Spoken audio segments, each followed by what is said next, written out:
Lagi pemain keturunan dari Belanda siap bela timnas Indonesia, siapakah dia?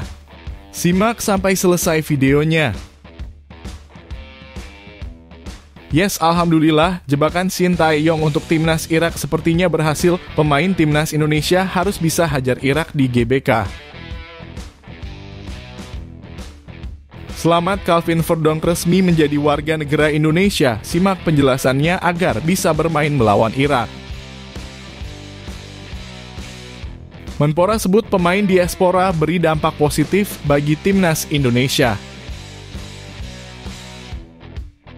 Alhamdulillah, timnas Indonesia segera punya jersey baru spesial kemerdekaan Republik Indonesia.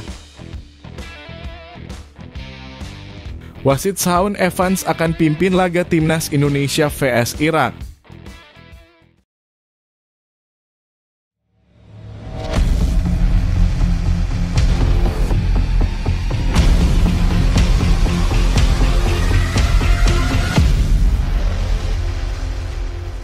Mohon subscribe channel Timnasku Indonesia agar tidak ketinggalan informasi Timnas Indonesia.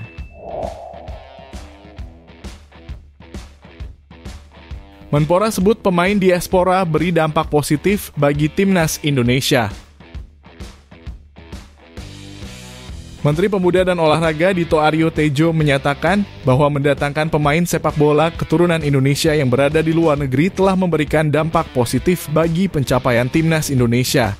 Kami melihat bahwa pemain diaspora ini memberikan dampak positif, baik dari sisi pencapaian di Piala Asia 2024 yang lolos ke babak 16 besar dan Piala Asia U23 di mana kita masuk di jajaran 4 besar. Ujar Dito melalui akun Instagram pribadinya, Dito Aryo Tejo. Pernyataan ini berkaitan dengan hasil evaluasi Kemenpora terhadap pengaruh kehadiran pemain diaspora pada performa timnas Indonesia. Beberapa pemain diaspora terbaru yang telah bermain bersama timnas Indonesia antara lain Tom Hayer, Ivar Jenner, Rafael Struijk, Justin Hubner, Jay Inces, dan Nathan Chuaon. Jumlah pemain diaspora akan bertambah lagi dengan kedatangan 3 pemain Martin Paes yang telah mengambil sumpah sebagai warga negara Indonesia, serta Calvin Ronald Verdonk dan Jens Raven yang proses naturalisasinya sudah disetujui Dewan Perwakilan Rakyat DPR RI. Dito menambahkan bahwa kehadiran para pemain diaspora ini telah membantu memperkuat potensi timnas Indonesia untuk menghadapi pertandingan penting di tingkat internasional. Kehadiran mereka sangat penting mengingat Indonesia sedang berjuang mendapatkan tiket langsung ke Piala Asia dan lolos ke ronde ketiga kualifikasi Piala Dunia 2026, ujarnya. Langkah mendatangkan pemain diaspora ini bukan hanya untuk jangka pendek, tetapi juga untuk visi jangka panjang. Menurut Dito, kehadiran pemain diaspora menambah variasi formasi, meningkatkan edukasi positif, dan menciptakan kompetisi yang sehat untuk mendorong prestasi yang lebih baik bagi sepak bola Indonesia.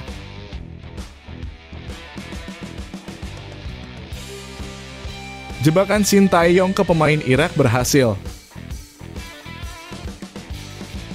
Federasi Sepak Bola Irak mengungkapkan bahwa para pemainnya kesulitan beradaptasi dengan cuaca panas Jakarta menjelang pertandingan melawan timnas Indonesia pada kualifikasi Piala Dunia 2026. Laga ini akan digelar di Stadion Utama Gelora Bung Karno pada Kamis, 6 Juni 2024. Tim nasional kita telah berlatih di tengah-tengah kelembapan tinggi di Jakarta yang mencapai 91%. Kondisi ini mungkin sangat sulit selama pertandingan karena tingkat kelembapan bisa terus meningkat, tulis IFA. Mereka juga menyebutkan bahwa pada Senin malam, Jakarta mengalami hujan ringan, sebagian berawan, dan suhu mencapai 31 derajat Celcius. Kesulitan yang dialami timnas Irak ini diharapkan oleh pelatih timnas Indonesia, Shin Tae-yong. Dia memanfaatkan suhu panas di Jakarta untuk mendapatkan keuntungan dalam pertandingan nanti. Pelatih asal Korea Selatan ini bahkan mengubah jadwal pertandingan dari pukul 19:30 menjadi pukul 16:00 waktu Indonesia Barat. Menurutnya, udara panas akan membuat pemain Irak kesulitan karena biasanya pemain dari Timur Tengah tidak suka berlari dalam cuaca panas. Timnas Indonesia membutuhkan kemenangan melawan Irak untuk memastikan tempat di putaran ketiga kualifikasi Piala Dunia 2026 zona Asia. Jika kalah, timnas Indonesia masih memiliki peluang dengan meraih kemenangan melawan Filipina pada laga terakhir di Stadion Utama Gelora Bung Karno, Jakarta.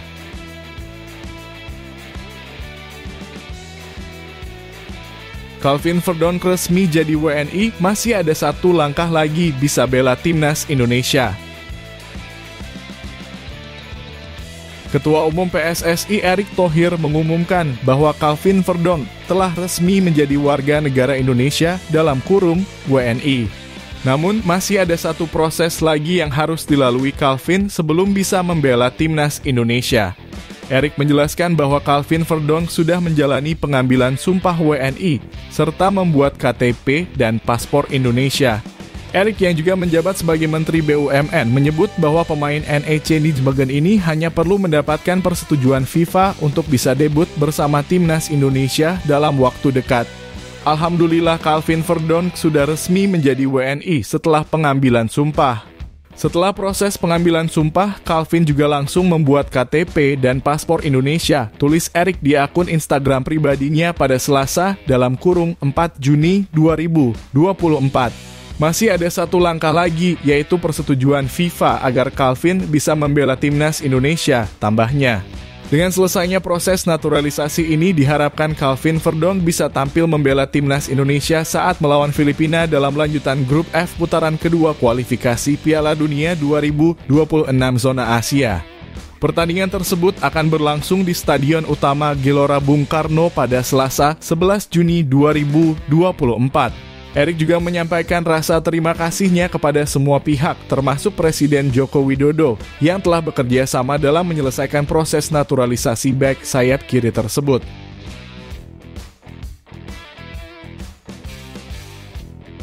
Jersey Timnas Indonesia edisi Hari Kemerdekaan bakal dirilis. Timnas Indonesia akan memiliki jersey edisi spesial untuk menyambut Hari Kemerdekaan yang saat ini masih dalam tahap pengembangan dan melibatkan banyak pihak. Managing Director Garuda Sepak Bola Indonesia, Marcel Masita, menjelaskan bahwa pembuatan jersey baru untuk skuad Merah Putih sedang berlangsung. Kami akan meluncurkan edisi spesial jersey Indonesia. Mungkin teman-teman kemarin melihat ada yang dipakai legenda kita ke Inggris, termasuk jaketnya, ujar Marcel. Nah, itu adalah contoh jaket edisi spesial yang bukan dari Earthpo. Untuk jersey baru dari Earthpo saat ini sedang kami kembangkan, tapi butuh waktu 6 bulan. Marcel menambahkan bahwa banyak pihak akan terlibat dalam pembuatan seragam tanding baru yang akan dikenakan Timnas Indonesia Senior setelah 17 Agustus. Kami akan mengembangkan jersey ini sesuai komitmen kami, melibatkan teman-teman dari PSSI, media, supporter, untuk menjadi panelnya. Namun proses untuk jersey baru ini baru akan selesai dan diluncurkan tahun depan, terangnya. Untuk tahun ini pada bulan Agustus kami berencana meluncurkan edisi spesial Hari Kemerdekaan Indonesia yang akan dipakai oleh Timnas Indonesia pada bulan September, Oktober, dan November. Hanya untuk Timnas Senior, tutup Marcel. Pemain tinggi keturunan Belanda yang ingin gabung dengan Timnas Indonesia. Dari hiruk-pikuk La Liga musim ini, masyarakat Indonesia menyambut seorang pemain keturunan bernama Demian Oosterhuis. Demian Oosterhuis yang berusia 17 tahun saat ini bermain untuk Akademi FC Malaga City. Sejak Juli lalu ia berada di sana dan jika tidak ada halangan, musim depan akan pindah ke Belgia untuk melanjutkan karier bersama Patro Ace Ustrip 21. Demian Oosterhuis lahir di Belanda, tetapi memiliki darah Indonesia dari ibu dan neneknya yang berasal dari Palembang, Sumatera Selatan. Di era kepemimpinan Erick Thohir, PSSI membuka keran naturalisasi secara besar-besaran sehingga Demian Oosterhuis tertarik untuk membela timnas Indonesia. Demian adalah pemain bertahan, tepatnya bek tengah. Dengan tinggi badan 190 cm, ia seperti raksasa yang siap bertarung di lapangan. Terkadang, sesuai instruksi pelatih, Demian juga bermain sebagai gelandang bertahan. Bek tengah adalah posisi asliku, tapi kadang aku juga bermain sebagai gelandang bertahan. Aku lebih suka bermain sebagai bek tengah karena aku bisa tampil lebih baik dan berkualitas di posisi itu, kata Demian Oosterhuis seperti dikutip dari YouTube Yusa Nugraha. Dengan postur tubuhnya yang tinggi dan pengalaman bermain di Eropa, Damian Oosterhuis tidak hanya menjadi alternatif di lini belakang, tetapi juga aset berharga bagi timnas Indonesia di masa mendatang.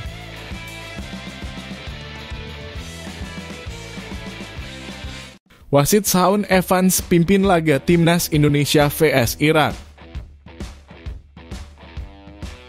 Wasit asal Australia, Shaun Evans akan memimpin pertandingan antara timnas Indonesia dan Irak pada matchday kelima grup F kualifikasi Piala Dunia 2026 zona Asia.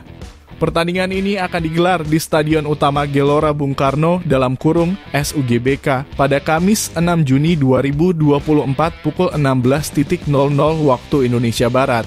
Shaun Evans dikenal pernah mengeluarkan keputusan yang menguntungkan timnas Indonesia seperti yang terjadi pada perempat final Piala Asia U-Strip 23 2024 antara timnas Indonesia U-Strip 23 dan Korea Selatan U-Strip 23. Dalam pertandingan tersebut, Shaun Evans membuat beberapa keputusan krusial. Pertama, ia menganulir gol cepat Korea Selatan U-Strip 23 yang dicetak oleh Lee Kang-hae di menit ke-8. Jika gol ini disahkan, Korea Selatan U-Strip 23 diprediksi akan dengan mudah menaklukkan timnas Indonesia U-Strip 23. Di babak kedua, Shaun Evans memberi kartu merah kepada penyerang Korea Selatan U-Strip 23, Lee Yang-jun, karena menginjak kaki bek timnas Indonesia U-Strip 23, Justin Hugner. Kemudian di akhir babak kedua, Shaun Evans memberi kartu merah kepada pelatih Korea Selatan U-Strip 23, Hwang San-hong, karena melakukan protes keras. Pada masa perpanjangan waktu, tendangan bebas yang seharusnya didapatkan Korea Selatan U-Strip 23 dianulir oleh Shaun Evans. Dan yang paling mengejutkan, saat adu penalti, Shaun Evans meminta Justin Hugner mengulang eksekusi penaltinya setelah penyelamatan kiper Korea Selatan Bak Jong-bum. Ternyata Bak Jong-bum melangkah melewati garis gawang saat menepis sepakan penalti. Pada laga besok sore, Shaun Evans akan dibantu oleh asisten wasit asal Australia Goldrich Owen dan asisten wasit asal Korea Selatan Kim Da-yong. Diharapkan Shaun Evans bisa kembali membawa keberuntungan bagi timnas Indonesia, sekaligus membantu skuad Garuda mengunci tempat di babak ketiga kualifikasi Piala Dunia 2026 zona Asia dan Piala Asia 2027.